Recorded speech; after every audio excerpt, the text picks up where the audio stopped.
I don't even know where to start. If you had asked me a year ago if I thought my wife, of all people, would cheat on me, I'd have laughed. We've been married for over a decade, and sure, we had our ups and downs, but I never thought it'd come to this. You always hear about this kind of thing happening to other people, like some distant horror story. But when you start feeling that suspicion creeping in, it's like a punch to the gut you didn't see coming. It started small. Things always do, right? At first, it was the little changes. She used to text me throughout the day, just small things like, "Hope you're doing okay," or "Don't forget to pick up milk on the way home." But lately, silence. And when she did text, it felt forced, like she was checking a box, not actually reaching out. Then there were the unexplained errands. She'd be gone longer than she said she would be. "Ran into a friend," she'd say with a smile, brushing it off. I wanted to believe her. I really did. But there was this gnawing feeling, this pit in my stomach that kept telling me something was off. Now, I'd never been the jealous type, but there was this guy, Tim, our neighbor. He lived 2 houses down. Nice enough, I suppose. Always had a wave or a "hey, man," when I saw him. But something about the way he'd linger around my wife bothered me. He'd stop by when I wasn't home, always with some excuse. Needed to borrow a tool, or just checking in. It was friendly enough on the surface, but the way she'd smile at him, that smile wasn't meant for me anymore. One night, I came home from work, later than usual. I noticed the blinds in our living room were open, and there was Tim, standing outside his place, just staring toward our house. I don't think he realized I saw him. Maybe it was harmless. Maybe I was paranoid. But deep down, I knew something wasn't right. After a week of restless nights, my mind was racing, and I decided I needed proof. I didn't want to confront her without knowing for sure. What if I was wrong? What if I was just being paranoid and wrecking our marriage for no reason? So, I did something I never thought I'd do. I bought a small camera, the kind you can hide in plain sight. I felt sick to my stomach just holding it, but I told myself it was for the best. Better to know the truth than live in doubt. I installed it in the living room, tucked it behind a picture frame. The angle was perfect. It would capture the front door, the couch, the hallway leading to our bedroom. If something was going on, I'd see it. I didn't tell her, obviously, and that made me feel worse. But what other choice did I have? The next morning, I left for work like usual, kissed her goodbye, told her I'd be late again. She didn't seem to care, just smiled and told me to take care. As soon as I pulled out of the driveway, my hands started shaking. I was a wreck. The camera was running, and I couldn't stop thinking about what I might come home to. All day, I felt like I was on the edge of a cliff, waiting for the ground to give way beneath me. Every minute dragged on. I tried to focus on my work, but my mind kept drifting back to that camera. What if she did something? What if I was right? Hell, what if I was wrong and this was all in my head? Finally, the day ended. My heart raced the whole drive home. When I walked through the door, the house was quiet. She was upstairs, probably in bed already. I made a beeline for the camera, pulled out the SD card, and went straight to my office. I didn't even want to press play. My hand hovered over the mouse for what felt like forever, but I had to know. So, I clicked. At first, it was just boring, normal stuff. She was sitting on the couch, flipping through a magazine. Then she got up, walked around the living room, probably doing some cleaning. I started to feel a little relief. Maybe I was wrong. Maybe this was all some big mistake. But then, Tim showed up. That it was like a bad dream. I watched as he knocked on the door, and she let him in with that same damn smile she used to give me. They sat on the couch, talking, laughing, way too close for comfort. My blood was boiling. My hands were shaking so hard I almost dropped the mouse. But I kept watching, and then they kissed. I could feel my heart shatter. It was like the air had been sucked out of the room. I didn't even need to watch anymore. I didn't need to see what came next. I knew. I knew everything. I slammed my fist on the desk so hard that I thought I'd break it. How could she do this to me? After everything we'd been through, all the years, the promises, the love we shared, was it all just a lie? I didn't sleep that night. I couldn't. I sat in my office, staring at the wall, replaying the footage over and over in my mind. I felt like a fool. I felt angry, heartbroken, betrayed. By the time the sun came up, I knew what I had to do. When she woke up, I was already downstairs. She walked into the kitchen. Her face lit up when she saw me, like nothing had happened. It made me sick. "We need to talk," I said, my voice colder than I intended. She froze, the smile slipping from her face. "What's wrong?" I didn't bother with small talk. I didn't sugarcoat it. I told her I knew. I told her I'd seen everything. The color drained from her face, and she just stood there. Speechless, tea first, she tried to deny it. "It's not what you think," she stammered. "We're just friends." I laughed bitterly. "Friends don't kiss like that." She tried to backtrack, saying it was a mistake, that she wasn't thinking straight. But I didn't care. My trust in her was shattered. You can't unsee something like that. You can't go back to pretending everything's fine when it's not. Eventually, she broke down. She admitted it. She confessed that she'd been seeing him for months. It wasn't just a one-time thing. They'd been sneaking around behind my back, and she thought she could keep it a secret forever. I felt like I was drowning. I wanted to scream, to yell, to throw things. But I just stood there, numb. I didn't have any words left. I didn't even recognize the woman standing in front of me anymore. We didn't talk much after that. She left the house for a few days, staying with a friend or maybe even with him. I didn't ask. I didn't care. I just needed space to think, to figure out what the hell I was going to do next. Everything felt like it was falling apart. My home, my marriage, my life as I knew it. It was all slipping through my fingers. After a week of silence, she came back, wanting to talk. She wanted to work things out, but I couldn't. Not after what she did. I told her I wanted a divorce. It was the hardest thing I've ever said, but I knew it was the only way forward. She cried, begged me to reconsider, but my mind was made up. You can't rebuild something that's been burned to the ground.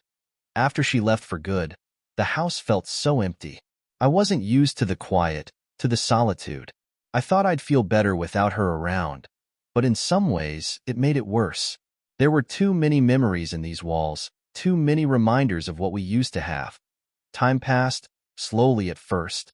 The days dragged on, and I was just going through the motions. Work, home, sleep, repeat. But eventually, I started to heal. It wasn't easy, but bit by bit, I began to feel like myself again. Looking back, I realize now that there were red flags I ignored. I wanted so badly to believe in her, in us, that I turned a blind eye to things that should have been obvious. Trust is a fragile thing, and once it's broken, it's hard to ever fully repair. Now, I'm just focusing on myself, trying to figure out what the next chapter of my life looks like. It's hard to imagine starting over, but I know I'll get there eventually. It's a slow process, but I'm learning to be okay with that. Life goes on, even when it feels like it's falling apart. After the dust settled and the divorce was final, the quiet felt heavier than I expected. It wasn't the kind of silence you could appreciate after a long day. It was the sort of emptiness that lingered. The house felt too big, too still. Even the air seemed heavier. I tried filling my time with work, picking up extra shifts or doing overtime, but no matter how late I stayed, I always came home to that same quiet, haunting reminder of what was lost.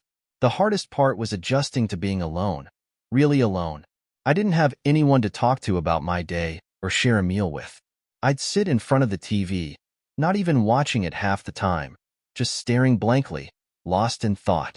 I thought I'd be angry longer, that the rage would fuel me, but after a while, the anger gave way to something worse.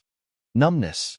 Despite how much I wanted to move on, the reminders of her, of them, were everywhere.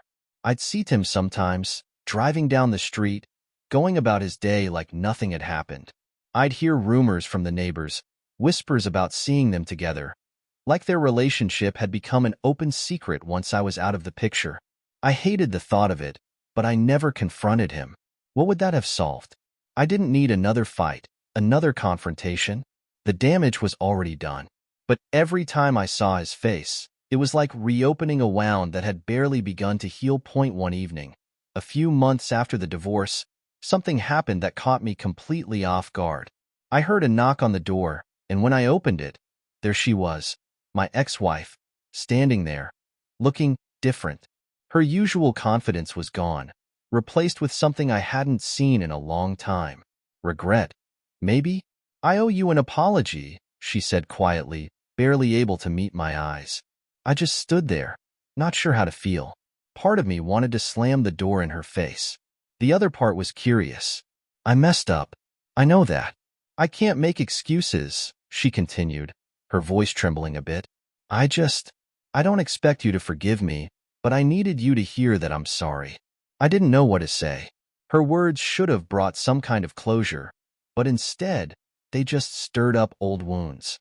I'd spent so long trying to get over her, to move on, and now here she was, dredging it all back up. Sorry doesn't change what you did, I said finally. My voice was cold, but I couldn't help it. She nodded, wiping a tear from her eye. I know. I'm not asking for anything. I just needed you to know. And with that, she left. No dramatic goodbyes, no long explanations, just the door closing softly behind her. I stood there in the entryway for a long time after, trying to process what had just happened. Her apology stayed with me, even though I didn't want it to. I spent days wrestling with my emotions, wondering if I could ever truly forgive her. Not for her sake, but for mine. Holding on to that bitterness, that hurt, was like drinking poison and expecting her to suffer. It was eating me up inside. So, I started working on letting go. Not just of the anger, but of the whole situation. I couldn't change what happened, but I could change how I dealt with it. Slowly, I started to feel lighter, like the weight of everything was beginning to lift. Forgiving her wasn't about excusing what she did. It was about freeing myself from the past. Trust is a funny thing. Once it's shattered, it takes forever to piece back together, and even then, it's never quite the same. I started thinking about relationships, about what I wanted and needed if I were ever to try again. The idea of opening up to someone new scared the hell out of me. I wasn't sure I could ever trust someone fully again, not after what happened. But I didn't want to live the rest of my life guarded and alone. I started small, just reconnecting with friends I'd lost touch with during the marriage. I wasn't ready to date or even think about that, but I figured if I could rebuild friendships, maybe, someday, I could rebuild something more. One day, I noticed Tim's house was up for sale. I didn't know the details, but it looked like he was moving. I didn't ask where, and I didn't care to know. Seeing that "for sale" sign felt like a chapter closing, another step toward putting all of this behind me. It was as if the universe was giving me one last chance to cleanse my life of the reminder. The day the moving truck came, I watched from the window as they packed up his stuff. He didn't say goodbye, and I wasn't expecting him to. I wasn't looking for closure from him. I'd gotten enough from the apology I didn't ask for. It took me longer than I expected, but I finally started feeling like I could breathe again. I wasn't entirely whole, not yet, but I was getting there. I started focusing on myself in ways I hadn't in years. I took up jogging, which felt ridiculous at first, but the rhythm of it cleared my head. There was something about pounding the pavement that made the world seem a little more manageable. I found a new hobby, woodworking. Building things with my hands gave me a sense of control, a sense of accomplishment, and each piece I made felt like a small victory, like I was rebuilding parts of myself along with the wood. Eventually, after a lot of hesitation, I went on a couple of dates. Nothing serious, nothing to write home about, but it felt good to put myself out there, to remember that there was life beyond what had happened. It was awkward at first, of course. I was rusty. The conversations didn't flow as smoothly as I remembered, and sometimes I'd catch myself comparing my date to my ex, wondering if I'd ever fully shake that ghost. But I didn't let it stop me. I knew I had to keep trying, keep moving forward. If there's one thing this whole mess taught me, it's that people are more complicated than we give them credit for. My ex-wife wasn't some evil villain, though it felt that way in the beginning. She was human, flawed, like we all are. I wasn't perfect either. Maybe I missed the signs. Maybe I wasn't as present as I should have been. It doesn't excuse what she did, but it made me think about the role we both played in the downfall of our marriage. Trust is built over time, but it can be destroyed in an instant. And once it's gone, it's hard to get it back. That's a lesson I'll carry with me into the future, not just with romantic relationships, but with friendships too. Now, a year later, I've started to find peace. It didn't come all at once. It came in small moments, in little victories, in choosing to let go of the past a bit more each day. I'm not the same person I was before all this happened, and maybe that's a good thing. I'm stronger, more aware of what I need and deserve from the people in my life. The house doesn't feel so empty anymore. It feels like mine again, as time moved forward. I realized that I had an opportunity to reinvent myself. The man I had been before, the man who trusted blindly and took things for granted, was gone. In his place was someone who knew better, who had learned the hard way that life can take unexpected turns, and the only way to survive was to adapt. I started doing things I never had the courage to do before. I took a cooking class, learned to make meals from scratch, not just for survival but for enjoyment. Funny how something as simple as making a good meal can make you feel more in control, more grounded. I also started traveling, little weekend trips at first, places I'd always wanted to see but never got around to. I went to the mountains, stood by lakes I'd only seen in pictures, hiked trails I never thought I'd have the energy for. Each trip was a way to reconnect with myself, to remember that there was a world beyond the confines of my past life. One of the most surprising things that came out of this chapter in my life was an unexpected friendship. It started small, just casual conversations with a neighbor across the street, Emma. I'd see her walking her dog in the mornings or working in her garden. She had this calm energy about her, always smiling, always kind. One day, I was out mowing the lawn when she waved me over. We talked about nothing in particular, just the weather, her garden, the neighborhood. It felt easy, like I didn't have to put on a brave face or pretend to be anything but what I was, a man trying to figure things out. Over time, we started hanging out more. She invited me over for coffee or dinner, and eventually, we started sharing more personal stories.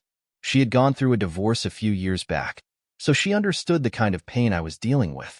There was no pressure, no expectations, just two people finding comfort in each other's company. Emma became someone I could talk to without feeling judged. There was something therapeutic about being around her, like she didn't see me as the guy who had been cheated on, but just as me. I found myself looking forward to our conversations, to the little moments we shared. We didn't rush into anything romantic. It wasn't about that.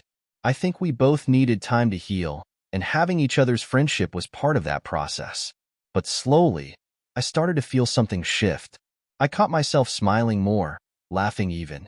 And for the first time in a long time, I felt hope, like maybe there was a future where I could be happy again. I never expected to have another encounter with Tim after he moved, but life has a way of throwing curveballs at you. One day, out of the blue, I ran into him at the grocery store. There was this awkward moment where we both recognized each other but didn't know how to react. Part of me wanted to just walk away, pretend like I hadn't seen him, but something made me stay. "Hey," he said awkwardly, shoving his hands in his pockets. "Can we talk for a minute?" I didn't want to. Everything about him still made my skin crawl. But I was curious, too. So I nodded, and we stepped outside, where it was quieter. "I know I'm the last person you want to see," he began, his eyes fixed on the ground. "But I just wanted to say I'm sorry. I was wrong, and I know that now. I've had a lot of time to think about what I did, and I hurt a lot of people, including you. I can't take it back, but I want you to know that I regret it." I stood there, stunned. I'd never expected an apology from him. It wasn't like I needed it. I had long since started moving past what happened. But hearing him say it, hearing him acknowledge the pain he caused, it did something. It gave me a sense of closure I didn't know I was missing. "I appreciate that," I said finally, "but I've moved on.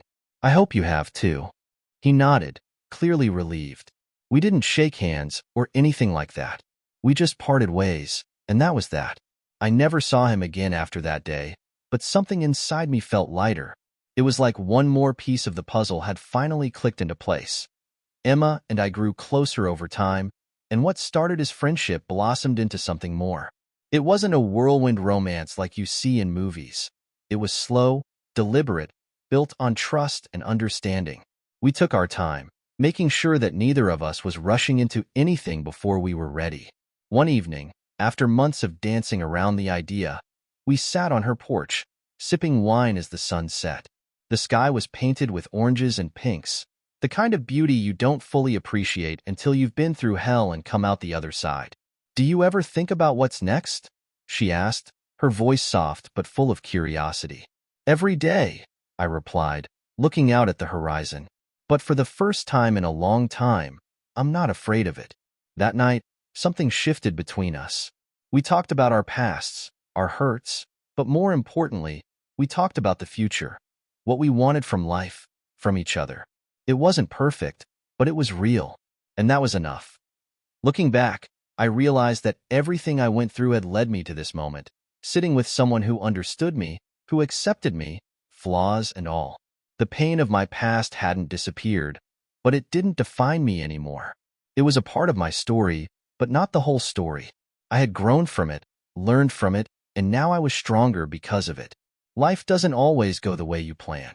Sometimes it takes a hard turn, and you're left wondering how you'll ever get back on track. But if there's one thing I've learned, it's that the path forward isn't always clear, but it's always there. You just have to keep moving, keep fighting for the peace you deserve. Emma and I didn't talk about forever. We didn't need to. We were content to take things one day at a time, to enjoy the little moments and see where life took us. And for the first time in what felt like a long time, I was okay with that. I didn't need all the answers right away. I just needed to keep moving forward. Now, as I sit here, writing this, I feel something I haven't felt in a long time: hope. I don't know what the future holds for me and Emma, or for myself, but I do know that I'm stronger than I ever thought I could be. I survived something that felt impossible to survive, and I came out the other side a different man. The road ahead is still uncertain, but that's okay. Life is unpredictable, and maybe that's part of its beauty. All I can do is take it day by day, trusting that I'll find my way, trusting that even though I've been through hell, there's still joy waiting for me on the other side. So here I am, at the beginning of a new chapter. A chapter where trust can be rebuilt, where love isn't rushed, where life is lived slowly and fully. The pain of the past is still there, but it's not the only thing that defines me anymore. There's more to my story than betrayal and heartbreak. There's healing. There's hope. There's the promise of what's next. And for the first time in a long time, I'm ready to embrace it. With each passing day, I found myself more and more in touch with the person I was becoming. It wasn't just about letting go of the past. It was about rediscovering parts of myself that had been buried under years of routine, compromise, and disappointment. I began asking questions that I hadn't considered in years. What makes me happy? What do I want my life to look like? These weren't easy questions to answer, but I wasn't rushing to find them. For so long, I had been consumed with what I'd lost, with the betrayal, with the fallout of it all. But now, standing on the other side, I realized that losing my old life had opened up space for something new, something better. I started playing the guitar again, something I hadn't done since my early 20s. It had always been a quiet passion of mine, something I'd let slip away over time. I dusted off the old acoustic in the garage, tuned it up, and began strumming away in the evenings. At first, my fingers ached, and my chords were sloppy, but little by little, the music came back. And with it, a sense of joy I hadn't felt in a long time. During this period of self-discovery, I ran into an old acquaintance from high school, Jake. He owned a small local coffee shop in town, the kind of place where everyone knew your name. I hadn't seen him in years, but when I walked in one morning, he recognized me right away.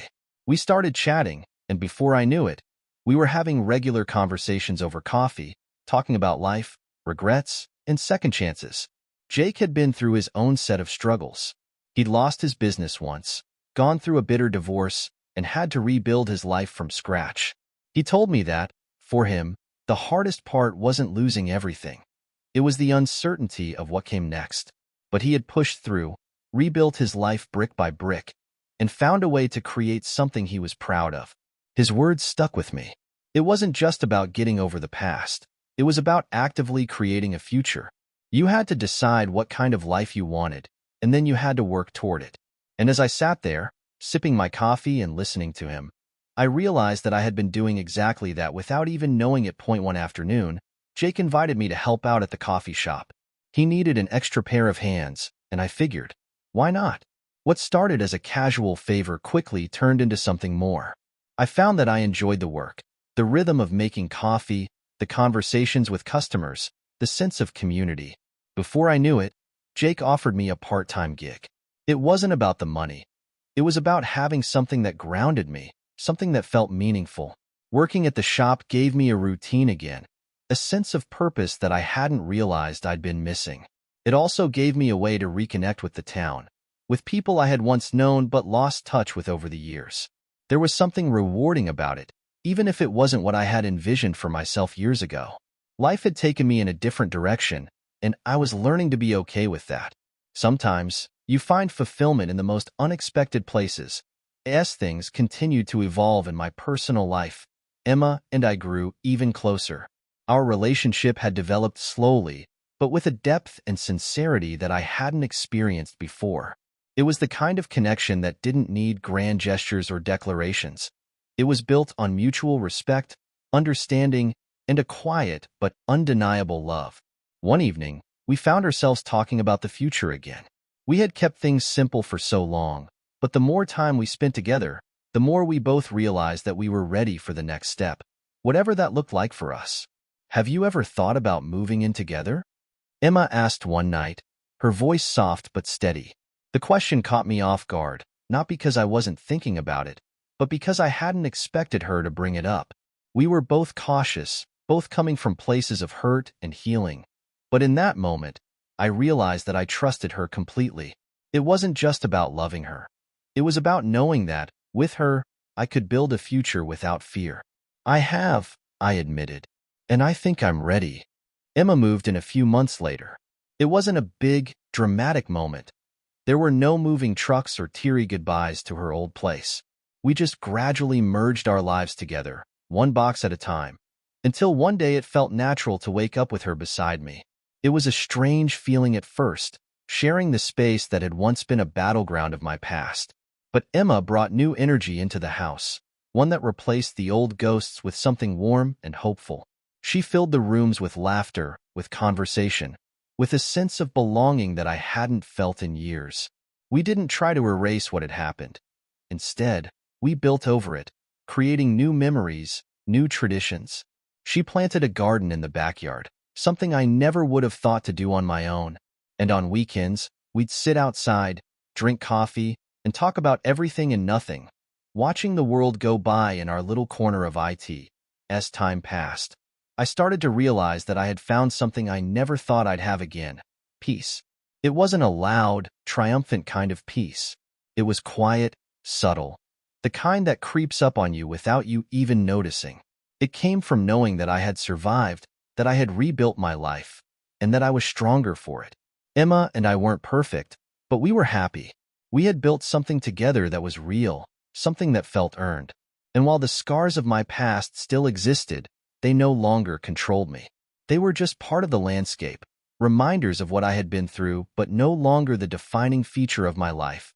As I sit here now, reflecting on everything that has happened, I realize how far I've come. The man I was when this all started feels like a distant memory, someone who was lost, hurt, and unsure of what the future held. But that man had to exist for me to become who I am now. The road ahead is still uncertain, but I'm no longer afraid of it. I've learned that life is full of unexpected twists, that things don't always go according to plan. But I've also learned that I'm capable of more than I ever thought possible. And that's enough for me. Emma and I talk about the future sometimes, about what we want, where we see ourselves. Maybe we'll travel more, maybe we'll start a family, maybe we'll just keep building this life we've created together. Whatever happens, I know we'll face it together. Because for the first time in a long time, I'm not just surviving, I'm living. And that's a victory all its own.